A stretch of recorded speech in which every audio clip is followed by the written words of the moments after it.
Halo Sobat Doyan Mager, kali ini saya bagikan ringkasan cerita dari Sung Gokong si Kera Sakti. Mari kita nostalgia bersama. Awal mula cerita, Sung Gokong yang Maha Sakti berada di Kayangan. Sung Gokong menghabiskan buah persik milik Mahadewi.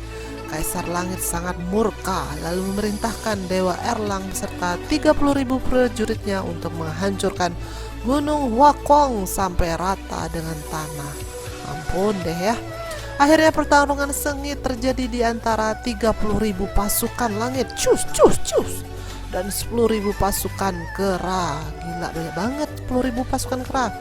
Pertarungan yang tidak seimbang tersebut akhirnya dimenangkan mudah oleh pasukan langit dengan memasukkan pasukan kera Monkey ke dalam sebuah pagoda. Li Jin mengancam jika tidak mau sadar seluruh pasukan kera akan dibakar.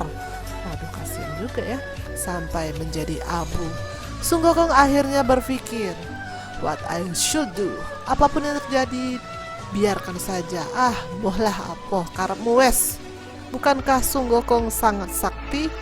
Rupanya Raja Langit tidak menghukum mati Sung Gokong, alhamdulillah, melainkan menyerahkan kepada Tai Sang Lao Jun dan memasukkan Sung Gokong ke dalam periuk pembuat pil. Dan 7 minggu kemudian Gokong akan lebur menjadi debu. Lanjut cerita. Meskipun dia sangat sakti, tetapi Kera sangat takut dengan api dan asap. What? Sama dong dengan manusia ya. Tiba-tiba muncul suatu benda licin dan mengkilap. Rupanya benda tersebut adalah sebutir pil emas yang telah dimasak selama 300 tahun. Wow. Tanpa disangka Gokong memakan pil tersebut. Oh my god. Dan membuat mata Gokong menjadi keemasan. Dan dapat terbebas dari periuk tersebut. Alhamdulillah. Sung Gokong sangat murka. Dia bersumpah akan membuat perhitungan dengan Kaisar Langit, tetapi tiba-tiba saja ada sesuatu yang menghalanginya. What? Ternyata sesuatu yang menghalanginya tersebut adalah Buddha Rulai. Dengan lancangnya Gokong menyuruh minggir Buddha Rulai tersebut, dan Buddha Rulai pun berbicara dia tidak akan lolos dari Gunung 5 Jarinya. Dan Buddha Rulai menantang Gokong, dan akhirnya Gokong pun kalah dan digencet di Gunung 5 Jari selama 500 tahun. Kasihan banget. Dan jika hukuman tersebut selesai, akan ada orang yang menolongnya. Akhirnya, singkat cerita, bulan dan tahun silih berganti. Bibit pohon yang semula kecil kini sudah tumbuh menjadi besar. Entah sudah berapa lama dia sudah ada di sana. What? Tahun berganti tahun. Tidak disangka 300 tahun telah berlalu dia menjalani hukuman yang berat ini. Sian deh Gokong. Dia teringat masa kecilnya sebenarnya. Saat kecil dia adalah kera yang baik, yang terlahir dari sebuah batu raksasa dan dikisahkan di sebuah pulau Tung Sang. Sebuah batu terus menerus menyerap hawa sakti dari langit dan bumi. Ceritanya nih orang jahat kali ya. Akhirnya pada suatu senja lahirlah Gokong ke dunia. Scene berganti. Berganti di Pulau Langit. Kaisar Langit mengutus telinga sakti dan mata sakti untuk menyelidiki apa yang sedang terjadi sehingga bumi terjadi kekacauan. Mungkin ada juga ya namanya hidung sakti ya. Mereka mengerti apa yang sebenarnya terjadi. Ini benar-benar tukang nguping ini. Akhirnya Kaisar Langit mengutus Panglima Tiang Feng untuk membunuh Gokong kecil. Pertarungan terjadi antara Panglima Tiang Feng dan Gokong kecil. Panglima Tiang Feng berhasil memutus ekor Gokong yang kecil. Dan ketika Panglima Tiang yang hendak membunuh, datanglah Dui Kuan Yin. Wow, cantik luar biasa ini ya Duinya, yang menghalangnya untuk membunuh Gokong. Dan Dwi Kuan Yin memberitahu Panglima Tiang Feng bahwa kelak Gokong akan menjadi pengikut Buddha dan akan berjodoh dengannya, sehingga Panglima Tiang Feng dilarang membunuhnya. Don't do it, don't do it, don't do it. Panglima Tiang Feng akhirnya kembali ke kerajaan langit. Dan akhirnya singkat cerita lagi, dia menceritakan apa yang terjadi. Panglima Tiang Feng diberi hadiah dan diangkat menjadi panglima yang membawahi 100.000 prajurit. Good. Dan scene berganti, Gokong kecil bersama kelompoknya berada di Gua Swiliang dan mengadakan sayembara. Barang siapa berhasil melompat ke dalam gua akan diangkat menjadi raja. Akhirnya dia melompat dan berhasil. Jadilah dia seorang raja di dalam kelompoknya. Good. Saat aksi bermain, seekor kera tua tiba-tiba dijemput malaikat maut. Aduh, Gokong tidak mengerti apa artinya mati. Kera lain pun menjelaskan bahwa makhluk tua pasti akan mati. Dia teringat sebuah dongeng dari negeri kera. Di seberang ada sebuah pulau yang diselimuti kabut, sebab di sana tinggal para dewa.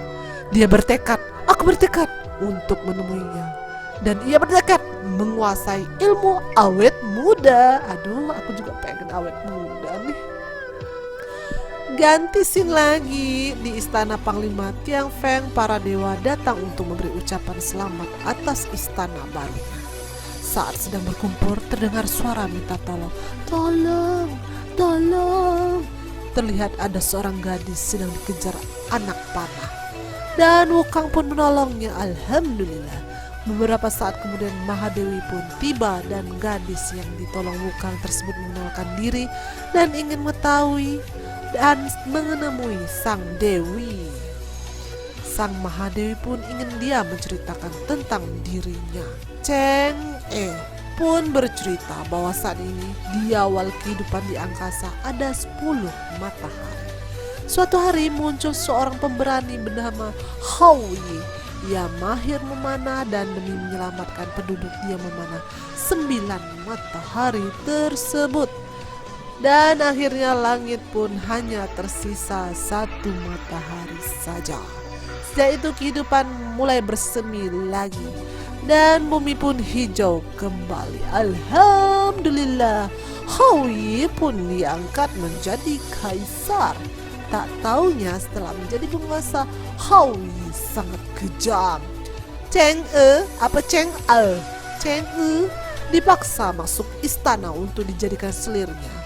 Suatu hari Cheng E menemukan 2 butil pil dewa. Bila ia meminumnya, ia bisa masuk ke kayangan, menjalani hidup kekal dan awet muda pastinya ya. Untuk melepaskan dirinya dari cengkraman Hao Yi, ia pun curi pil tersebut. Aduh, gak bagus sebenarnya ya. Dan langsung akhirnya meminum pil tersebut. Cheng E langsung terbang, dan tanpa disangka Hao Yi mengambil panah dan langsung memanah Cheng E di istana Panglima Tiang Feng. Dan Cheng E pun minta maaf kepada Mahadewi karena telah menerobos kayangan. Dan akhirnya Mahadewi mengampuninya dan mengangkat Cheng E menjadi Dewi Kayangan, dan menugaskan Wukang untuk membangun tempat untuknya.